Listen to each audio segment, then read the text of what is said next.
And welcome back, everyone, to Box Office Report. Today, on the 28th of September, 2025, it looks like we finally have run out of some big releases for the box office. One battle after another, another out of another butter. One battle after another debuts at $22.4 million. Gabby's Dollhouse debuts surprisingly with $13.7 million. Demon Slayer continues to do, I mean, it's not doing great in terms of domestic, but worldwide, we'll see what it's at. I haven't actually looked at the numbers, by the way. 7.1, dropping 59%. The Conjuring Last Rites stays in the top five with 6.8 for the number 4 spot. And Strangers Chapter 2 makes another 5.9 million.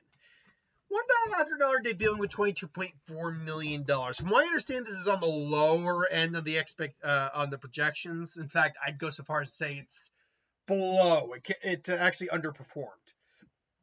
Now, in any other circumstance for a lower budget film, 22.4 million, 48 million worldwide opening weekend wouldn't be bad. If you saw my review, you'll know that this is not a good number. Want to know why it's not a good number? Well, there, Jimmy, I'll tell you. Where is my one battle? There we go. One battle after another. You can also see I like Crumble Cookie. But you want to know what this thing's alleged budget is? If you didn't watch my review for it, not 50 million, not 70 million, not 90 million, not 100 million. Between 130 million and 175 million dollars. If we average that out, at best you're looking at 150. There was easily at least 50 million in marketing, probably more. Let's round up to 75. Let's just say. On the low end of the scale, at the 130 marker, this one has to hit 300 million to break even. On the high end of the projection, this film would have to make almost 360 million. In fact, no, it would have to actually make about 370 million. And if we average it out, roughly speaking, it would have to make 345. This film is going to be lucky to clear $100 million. This reminds me of Killers of the Flower Moon, where they put a huge budget behind it. Clearly was going for Oscar pushes. And it's a really good movie. It's probably going to get some Oscar love. But someone was a little too overzealous with their assumptions, because it did not open strong. Now, it's got good reviews. It does. Last I knew, it was like 96 from audience and critics. 96 from the critics, 88 from the audience. Not a huge disparity, but you could tell this was definitely a film that, at least for a critic point of view, was definitely leaning more towards Oscar bait. No, not Oscar bait, but maybe awards consideration. At least in terms of topic matter, subject matter, style of storytelling, it was kind of tailored more to be something the critics would be like more than the audiences. Now, again, remember, movie critics are movie fans. That's why they do what they do. But anyway, so 96% is down to it. 85% is dropped down. And look, I'm not actually 100% surprised by that. It's a long movie, 2 hours and 41 minutes. Now, it doesn't actually feel long. It's very well paced. But it's also sometimes a rough sit. Its subject matter gets a little at points. But beyond that, I think it's the same problem a couple movies suffered in the past with, say, Ballerina or Elio. Elio had other problems too, but still, Ballerina or Elio. You've been marketing it for so long and putting it in front of... You know what? I actually like this a little bit more the Fall Guy scenario. Though, again, Elio and Ballerina still had the same problem. You've been marketing it for so long, and just attaching it to so many films that people just got sick. I think just got sick of seeing the damn trailer. And so it turned, there is such a thing as over marketing something. If you just can't stop doing it, you're just going to turn people off to, even if it is a good product, you're just going to turn people off to a new concept, a new product. So unfortunately, yeah, I think it really hurt them to just overmarket it the way they did, attach it to every single film. And honestly, this film probably isn't going to have the best legs. Like, will it make $100 million? Maybe worldwide. Domestically, hell no. This thing's going to be lucky to clear 50 million domestically. Is it making its money back? Absolutely not. Which is unfortunate, but when you make a film like this, especially this type of film on that kind of budget, you can't honestly be expecting, you're not going to look me in the face and say, oh, we're going to make our money back on this. You're not. It's just not the type of film that does it. Hell, the last type of film that even remotely is similar to that you could even make a vague argument it could make its money back and then some, is where, let's say, it's like Titanic. And that's just because it's based on true events. It was romantic, all that. But that's the closest example I can make. Like, sure, you could maybe go more like Bohemian Rhapsody, or like, I mean, there's certainly films that did well. But again, this is not the type of film historically that does those type of numbers. I don't know. But you want to know a movie that maybe made its money back? I'll check in a second. Gabby's Dollhouse at 13.7 million, 19.3 worldwide. What the hell is Gabby's Dollhouse made on? What is the budget for Gabby's Dollhouse? Let's find out, shall we? Gabby's Dollhouse, the movie. Let's see here. Do we have a budget listed for this film? Not, and by the way, if you're like, oh, don't spoil it, be careful, don't spoil it. It's like, do you honestly look me in the face and honestly want to tell me you care about the Gabby's Dollhouse? A $32 million budget for Gabby's Dollhouse? A $32 million budget. That's about $20 million more than I thought something like this would have. And I might be generous on that. Look, I mean, if there's an audience for this, fine, but let me see what the reviews for this actually were. Hold on, I got Rotten Tomatoes here. Let's find out. Gabby's Dollhouse holds an 80%. 95% for the eyes, 80% from the... What on God's green earth have we become as a society, folks? I'm joking, obviously, but still, like, I mean, good for it. It's got almost the same audience scores, freaking One Battle After Another. Figure that out. Look, obviously, this is not me. This is not my thing. I'll even go out and watch the Paw Patrol movies because they're animated, and I have a viewer who really likes that. Like, hell, there's a new one coming out next year in August for, I think it's Paw Patrol, like, dinosaur one or something like that. I'll probably be there. But, yeah, this one, no, this one I'm just like, I draw the line. But to make a $13.7 million opening weekend gets $32 million, it's almost half the budget. It barely had marketing, so you're looking at best $15 million. So $48 million, film has to make just under $75 million. I don't see that happening, but it's got a far more realistic goal than the number one spot does right now. I guess the question just is there going to be a big enough fan base to continue to go see this? Because right now, there is nothing really out for kids or families, to be honest. I mean, what do we got? What's the most family-friendly thing I can find in the box office right now? That is new. Bad Guys 2. And that's in its ninth week. It made $352,000. What's the next big family kids thing? Anything out this week? Got Bone Lake Smashing Machine. I will be saying that.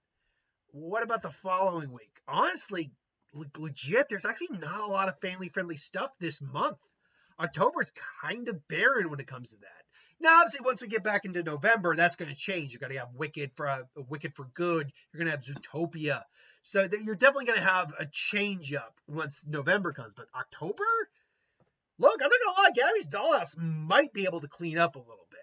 I'm not saying it's going to be like $100 million or anything like that, but it could get at least to its projected numbers. Like around, if it makes 75, I call that breaking even, honestly, no joke. Demon Slayer. Now, we're not really caring about the domestic all that much, although it made 118 domestically. Worldwide, it's at 605. It's closing in on Superman numbers. Look, anime films have not had runs like this before. This is something worth looking at. Now, it is, I think, the last in a series of 3 films, if I'm not mistaken. So that was a big thing that came along with it. But still, even with other films that were big, like, look at, let's find, 1 second, let me find that real quick. Dragon Ball Super Broly. Let me just look up Broly. That should be easy. Broly. Dragon Ball Super Broly. Well, that was actually one of the biggest, like, domestic release for an anime film, period. And, like, on a budget of $8.5 million, it made $115 million with next to no marketing. That's damn good. And we can assume that Demon Slayer is probably made on some, I mean, maybe a little bit more of a budget, but, you know, honestly, why not just look it up? Let's see here, Demon Slayer. Because I actually haven't looked up the budget for Demon Slayer, because it's not part of the domestic box office, or like from the US. I don't count it towards like my end of the year box office. So I haven't really been I can assume it has made its money back at this point, and then some. What studio is it? 1 second. Sony, I mean, they got the distribution rights, not the, they didn't make it. Let's see here. Budget? Not Demon Slayer, movie. Let me see if I can actually find the damn movie. Demon Slayer. Demon Slayer, Infinity Castle. I don't need images, but thank you. Give me 1 second here. Sorry about that. Okay, come on. Go, gadget. Give me budget. Okay, well, just type in budget. Infinity Castle budget. Approximately 20 million. So more expensive, sure. But, yeah. $605 million against a $20 million budget. 10, maybe 20 million in marketing when you really break it down. This film didn't just make bank. It right now would stand at roughly 360-ish million dollars worth of profit. Oh yeah. they gotta be happy. They gotta be happy. No, I'm not going to count Sony as the I'm not going to count it towards Sony's end of the year because internationally it's very different. But regardless, and they're not the ones who actually made it. But still, good on Demon Slayer, man. You know they're going to be looking at other animes in the future to see if they can get the same result. Any studio. The Conjuring, last right, $6.8 million. $435 million, which does put it in the top 10 of the year so far. Worldwide, that would put it as the, let's see here, 1, 2, 3, 4, 5, 6. That would put it as the number 10, the 10th highest grossing film of the year, which is where it's going to end up. It's clear now because it was just under 400 last week. Its run is pretty done. It's going to have a little bit more left in the tank, sure, especially because we're going into Halloween, so it might give it a little bit extra life in those waning weeks. But it's pretty done, and it doesn't need to. Like, it shows you what building up a final film in a franchise can kind of do. It really did help out quite a bit. So, yeah, the Conjuring franchise has always been profitable, but this has become the highest grossing of the entire franchise and still making some money. They are going to study this film, and they're also going to say, oh, I know he said that was our last one, but yeah, we maybe do another one. So, yeah. Then we got Strangers Chapter 2. If you were looking at the Rotten Tomatoes, this has an 18% with 58 from the audiences. And I'm not surprised that Chapter 1 was god-awful reviewed. This has a budget of $8.5 million. Cool. Currently, worldwide, stands at $5.9 million. Worldwide. Lionsgate, I know with John Wick gone, you are looking for some new franchises, but you need to let this one die. People don't care about these films anymore. They just don't. They're not good. And The Strangers isn't even, The Strangers was a novel idea the first time around, not umpteenth times into a sequel and making them kind of supernatural and but not. Like, you don't. Stop it. And you might say, well, yeah, it made over half its budget back. That's good. Yeah, but this thing's probably going to take like a 60+% drop next week. And that's not good even on a low budget.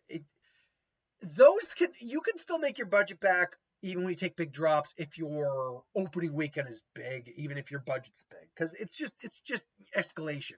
But on low budgets like this, unless somehow this takes an increase, which it will not, this thing is, or unless the international comes in and saves its ass, because you're probably guessing there's about 20 million marketing, roughly speaking. Roughly. So you're looking at 2.8 or 28.5. So then you're looking at a film made on about 45. This film's not doing that. And nor should it, frankly. Sometimes I don't want films to fail, but sometimes films need to fail so studios can learn a freaking lesson. Speaking of which, Him dropped 72.5%. Arguably the worst movie I've seen this year. It did at least cross over 20 million. It's also not made on a huge budget, admittedly. It's made on like 20 some odd million. But another film that I didn't care about going. I openly said this. I didn't care about the film, unfortunately. But I was still willing to give it a shot. And while I had a good idea behind it, and you had a great performance by Marlon Wayne, take nothing away from how bad this movie is. Take away the fact that Marlon Wayne was still freaking awesome in the movie. This movie was garbage. It was not a good movie. It sucks. It really does. Because Jordan Peele's kind of got a hit and miss record at the moment. And I don't mean that just from directing. I mean that from producing as well. Not everyone's going to have a good day at the office. I think that's fair to say. But still, it sucks. It really sucks. The Long Walk, another film that should be doing way better than it is. A film that should be doing way better than it is. It made 3-some odd million today, 35.8 million. Why couldn't this have had a much better opening weekend? Why couldn't this have like the $22 million opening weekend instead of having like a $12-something million opening weekend? I don't know. I mean, at least it's got some momentum in the international markets. At 35 million, it's probably not making its budget back, but this is a movie that was good. I really enjoyed this film. And I didn't know where it was going. I mean, it had two options of where it was going to end up, and it ended up in option A or B, take your pick. But still, Downton Abbey, $3.3 million. Is Downton Abbey down for the count? $77 million. I think it's like a $40 or $50 million opening, budget. Unfortunately, I think the Downton Abbey crowd is also kind of done. And mostly just because I think it was a very passionate fan base, but not big enough to warrant these films continuing on. But regardless, A Big Bold Beautiful Journey, which I did finally see this week, and I actually enjoyed a bit. It's, by the way, one other criticism I had of this movie. There's absolutely no reason this has to be an R-rated film. Apart from the fact they say the F-bomb a couple times, there's no gratuitous sex scene, there's no real graphic, no one gets murdered, there's no blood. There's legitimately no reason this movie should have been rated R. None. Apart from the fact that people in the real world would curse. That's it. I'm not saying it would have done better, like it would have made its money back had it been a PG-13. I am saying, though, you probably would have been able to get a couple more asses in the seat. But, I don't know. I liked it. The critics didn't really like it that much. Audiences barely liked it.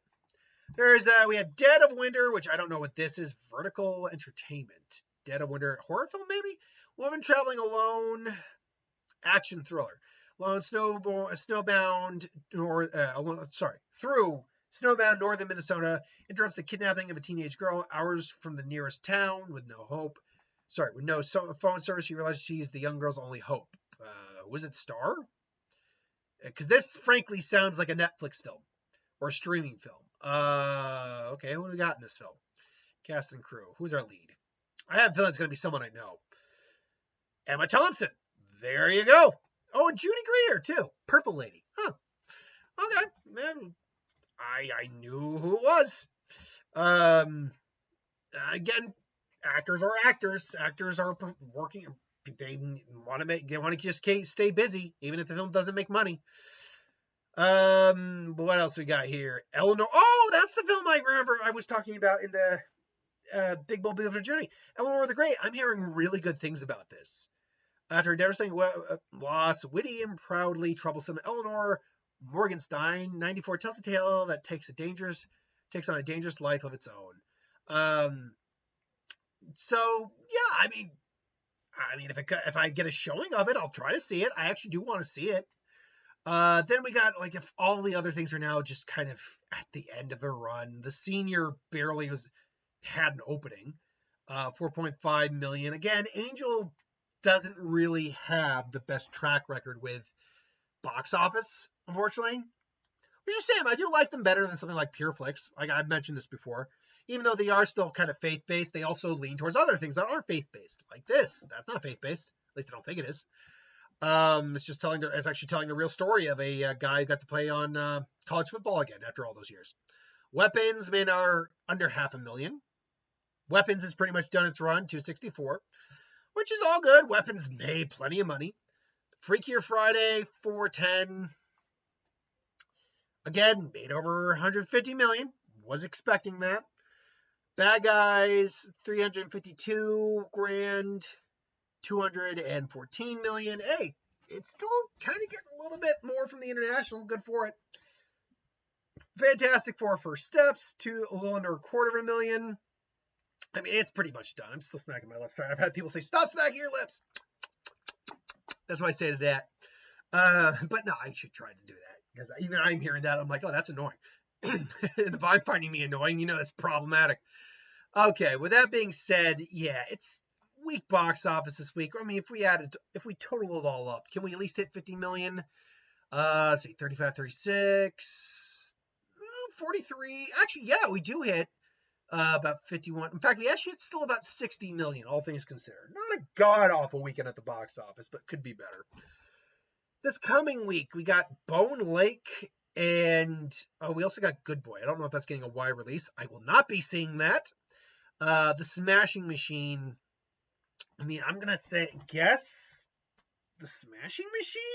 It's going to be a light weekend until the following week where we get Tron Ares, which is the next real big one. I'm going to go Smashing Machine, One Battle After Another, Gabby's Dollhouse, Bone Lake, and I don't know, Conjuring? I'm spitballing on that one, folks. I don't even know if I'm confident about first place. But anyway, I digress. What do you think of the box office this week? Why do you think One Battle After Another didn't open as strongly as it did? Why do you think why do you think Gabby's Dollhouse had as big an opening as he did? I didn't know Gabby's Dollhouse would be that opening. What do you think about the trajectory of Demon Slayer? And what do you think the box office will look like next week? Let me know. Till then, thanks for watching, and I'll see you next time.